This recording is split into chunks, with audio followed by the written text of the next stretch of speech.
سبسكرايب كتخوننا متقعي شير كتخوننا مسافحي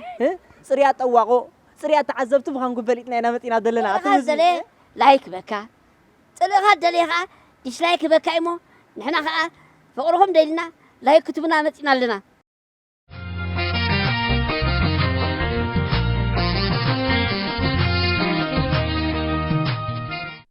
سلام كبرات تخاسلتي قالولي انترتينمنت اذن اقربلكم زلنا مدب ترجمنا مع بابلنا سمات بوتاتات هاجرنا ኤርትራ እዩ ንሎም ድማ ኣብ ዞባ ጋሽባርካ ዝርከቡ ቦታታት ከነላልየኩም ኢና ሰናይ ምክትታል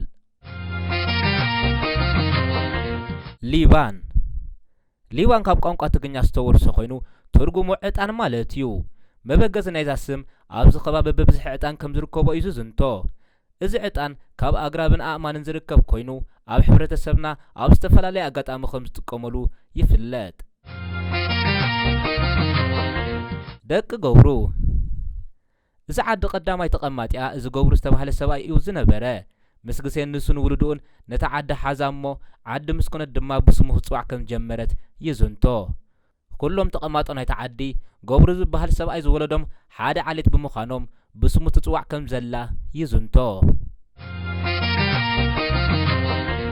ደቂ ዘርኡ እዚ ዓዲ ቀዳማይ ተቐማጢያ እዚ ዘርኡ ዝተባህለ ሰብኣይ እዩ ዝነበረ ምስ ግዜ ንሱን ውልዱን ነታ ዓዲ ሓዛሞ ዓዲ ምስኩነት ድማ ብስሙ ክፅዋዕ ከም ጀመረት ይዝንቶ ኩሎም ተቐማጦ ናይታ ዓዲ ዘርኡ ዝበሃል ሰብኣይ ዝወለዶም ሓደ ዓሌት ብምዃኖም ብስሙ ትፅዋዕ ከም ዘላ ይዝንቶ ዓዲ ነኣምን እዚ ስም ናይ ሓደ ነኣምን ዝተባህለ ሰብኣይ ቀዳማይ ተቐማጣይ ናይዚ ዓዲ ብምዃኑ ካብኡ ዝፈለሰ እዩ ተኽስተ ብርሃን ካብ ኣዶብሓ መጺኡ ኣብ ዓዲ ነኣምን ንሱ ባዕሉ ኣትዩ ዓዲ ሓዘ ንሱ ንነኣምንን ንእንኩሩን ንኽልቲኦም ወለደ ካብዚኦም ነኣምን ንሞሲ ብርሃንን ንኣካል ብርሃንን ንሰረቐ ብርሃንን ንሰለስቲኦም ወለደ እታ ዓዲ ድማ ብሽሙ ዓዲ ነኣምን ተባሂላ ትፅዋዕ ከም ዝጀመረት ይዝንቶ ኣቁርደት ብቋንቋ ትግረ ቁርዲድ ማለት እዩ ቀደም ዘበን ኣብቲ ቦታ በብዝሒ ኣግማል ይድቅሳሉ ነበራ እሞ ንዓን ክበልዑ በብዝሒ ቁርዲድ ተራብሑ እዞም ቁርዲድ እዚኦም ኣዝዮም የሸግርዎን ስለ ዝነበሩ እሞ ከዓ መጥፍእ ፈውሲ እውን ብዘይምርካቦም ነታ ቦታ እንዳ ቁርዲድ በልዋ ካብዚ ብምብጋስ እዩ ድማ ስም እዚ ቦታ ክሳብ ሎሚ ዝፅዋዕ ዘሎ ባሮንቱ እዚኣ ብክልተ ትርጉም እያ ትፍለጥ ንሳተን ድማ ባሮንኩ ብቋንቋ ኩናማ ኮይኑ ትርጉማ ድማ ጻዕዳ ማይ ማለት እዩ እታ ቱ ትብል ድምፅን ፊደልን ግን ኣብ ግዜ መግዛእቲ እንግሊዝ ብ1904 ካፒቴን ጼን ዝተባህለ እንግሊዛዊ ኣብ ማሓዳሪ ኣብ ባሮንቱ ነዊሕ ዓመታት ዘመሓደረ ንሱ ኣብ ዝነበረሉ ግዜ ብጌጋ ኣብ ኣዳማምፃ ኮነ ኣፀሓሕፋ ብሃውሪ ከም ዝተቐየረት እዩ ዝፍለጥ ስለዚ ቱ ማለት ክልተ ማለት ኣይኮነን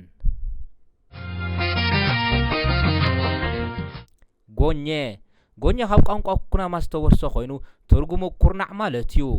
በቲ ተደኪናትሉ ዘላ ጂኦግራፊያዊ ኣቀማምጣ ኣብ ኩርናዕ ናይ ሓደ ጎቦ ብምህላዋ ካብኡ ብምብጋስ ጎኘ ከም ዝተባህለት ይዝንቶ ነዚ ዛንታ ቀጥታ ነቲ ቦታ ብምዕዛብ ከተተኣሳስሮ ዘሸግር ኣይኮነን ኣውጓሮ ካብ ቋንቋ ኩናማ ዝተወርሰ ኮይኑ ትርጉሙ ጻዕዳ እምኒ ማለት እዩ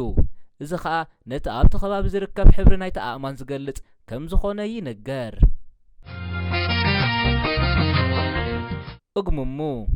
እግሙሙ ካብ ቋንቋ ኩናማ ዝተወርሰ ኮይኑ ትርጉሙ ጸሊም እምኒ ማለት እዩ እዚ ከዓ ነቲ ኣብቲ ከባቢ ዝርከብ ሕብሪ ናይቲ ኣእማን ዝገልጽ ከም ዝኾነ ይንገር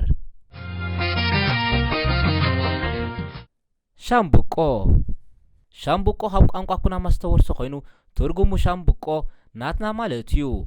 ቀደም ዘመን ተቐማጦ ናይዚ ከባቢ ኩናማ ብምንባሮም ነቲ ኣብቲ ከባቢ ዝነበረ ባህርያዊ ጸጋታት ብምሉእ ዋንነቶም ምዃኑ ንምግላጽ ዝተጠቐምሉ ኮይኑ ምስ ግዜ ናብ ዓዲ ምስ ማዕበለት እውን ብሻምቡቆ ከም ተፀውዐት ይዝንቶ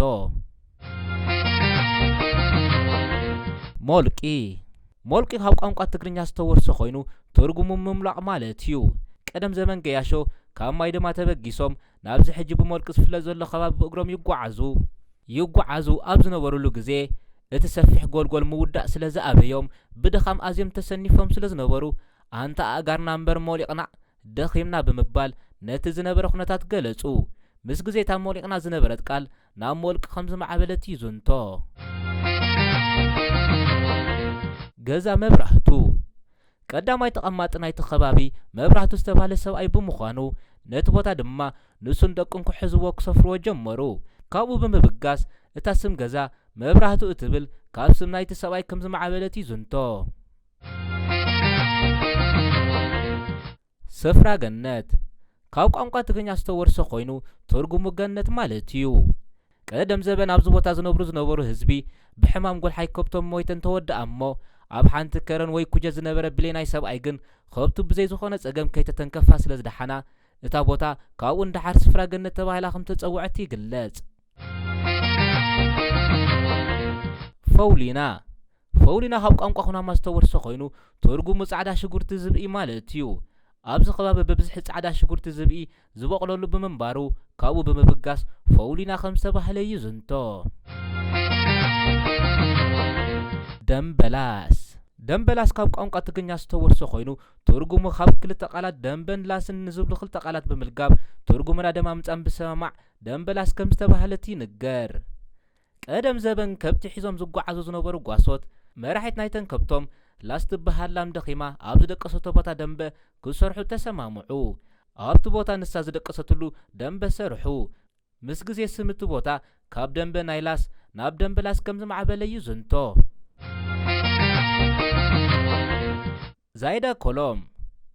ቀዳሞት ተቐመጢ ናይቲ ከባቢ ዛይድን ኣኮሎምን ዝበሃሉ ኣሕዋት ብምዃኖም ነቲ ቦታ ድማ ንሶምን ደቆምን ክሕዝዎ ክሰፍርዎ ጀመሩ። ካብኡ ብምብጋስ እታ ስም ዛይዳ ኣኮሎም እትብል ካብ ስም ናይ ክልቲኦም ኣሕዋት ከም ዝማዕበለት እዩ ዝንቶ። ሳዋ ክቡራት ተኸታተልቲ ሳዋ እንታይ ዝብል ትርጉም ክህልዎ ኢልኩም ትጽበዩ? ኩላትና መንእሰያት ብኡ ከም ዝሓለፍና መጠን ትርጉም ሳዋ ንፈልጦ ዶ? እስከ ኣብ ኮመንት ጻሓፉ። ግምትኩም ጽሑፍኩም ዶ? ጽቡቕ ንኽድበሉ ናብ ትርጉም ሳዋ ካብ ቋንቋ ዓረብ ዝተወርሰ ኮይኑ ትርጉሙ ብቋንቋ ዓረብ ብሓባር ማለት እዩ። እዚ ከባቢ ካብ ቀደም ጀሚሩ ከም ማእኸል ክፍሊ ተዓሊም ዝጥቀመሉ ብምንባሩ ነቲ ዝካየድ ሓበራዊ ወተሃደራዊ ንጥፈታት ንምግላጽ ዝተዋህበ ስም ምዃኑ ይግለጽ። ግምትኩም ከመይ ጸኒሑ ክቡራት ተኸታተልቲ? ዓዲ እብራሂም እዚ ዓዲ ቀዳማይ ተቐማጢኣ እዚ እብራሂም ዝተባህለ ሰብኣይ እዩ ዝነበረ። ምስ ግዜ ንሱን ውሉድን ነታ ዓዲ ሓዛ እሞ ዓዲ ምስ ኮነት ድማ ብስሙ ክጽዋዕ ከም ጀመረት እዩ ዝንቶ። ኩሎም ተቐማጦ ናይቲ ዓዲ ኢብራሂም ዝበሃል ሰብኣይ ዝወለዶም ሓደ ዓሌት ብምዃኖም ብስሙ ትጽዋዕ ከም ዘላ እዩ ዝንቶ። ፋንኮ ብቋንቋ ጣልያን ምፍራስ ማለት እዩ። እዚ ዓዲ ኣብ ዞባ ጋሽ ባርካ ትርከብ ኮይና ቀደም ዘመን ኣብ ግዜ መግዛእቲ ጣልያን ኣብዚ ቦታ ሩባታት ብምኽታር ዴጋ ክሰርሑ ከም ዝጀመሩ እሞ ምስ ዓገትዎ እቲ ሩባ ነቲ ከትሪ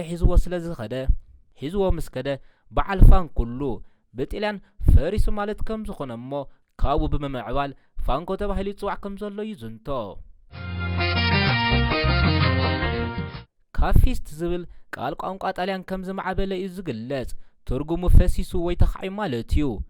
ኣብቲ ግዜቲ ጣልያን ሕርሻዊ ንጥፈታት ንምክያድ ወሓይስ ብምኽታር ማይ ክትሕዝ ዝተሰርሐ ዴጋ ከምቲ ዝድለ ማይ ከይሓዘት ክትፈስስ ዝረኣየ ፈሲሳ ንምባል ካብ ዘጠቐመሉ ፊስት ዝብል ቃል ጣልያን ማዕቢሉ ፊስኮ ናብ ዝብል መጸውዒ ስም ተዓዲ ከም ዝማዕበለ እዩ ዝንቶ።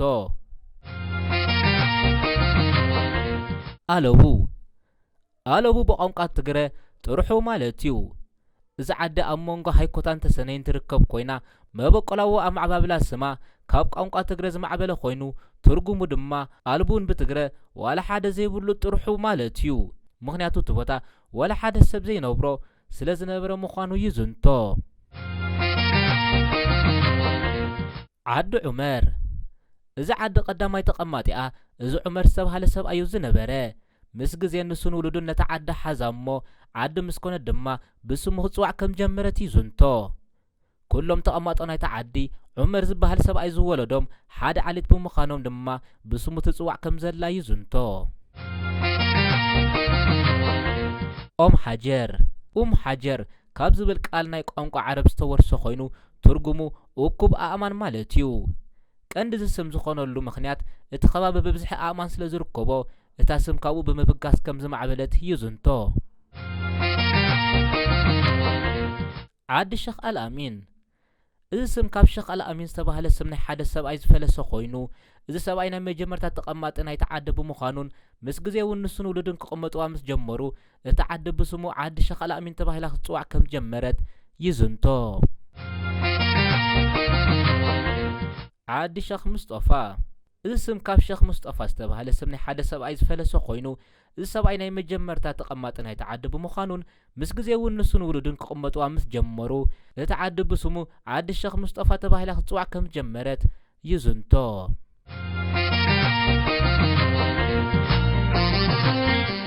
ክቡራት ተኸታተልቲ ትርጉምና ማዕበላን ኣስማት ኣብ ዞባ ጋሽ ባርካ ዝርከቡ ቦታታት ኣብ ዝወዲእና ኣለና ካብ ዝመጽእ ኣብ ዞባ ሰሜናዊ ቀይሕ ባሕሪ ዝርከቡ ቦታታት ክነላለየኩም ኢና ከምቲ ልሙድ ሸር ላይክ ሳብስክራይብ ብምግባር ደገፍኩም ኣይፈለየና ሰሰናይ ንኹላትና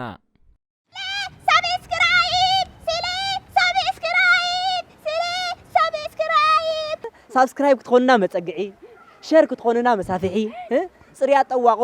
ጽርያ ተዓዘብቲ ብኻንኩ በሊጥና ኢና መጺና ዘለና ኣተዘለ ላይክ በካ ጽልኻ ደለኻ ዲስላይክ በካ እሞ ንሕና ከዓ ፍቅርኩም ደልና ላይክ ክትቡና መጺና ኣለና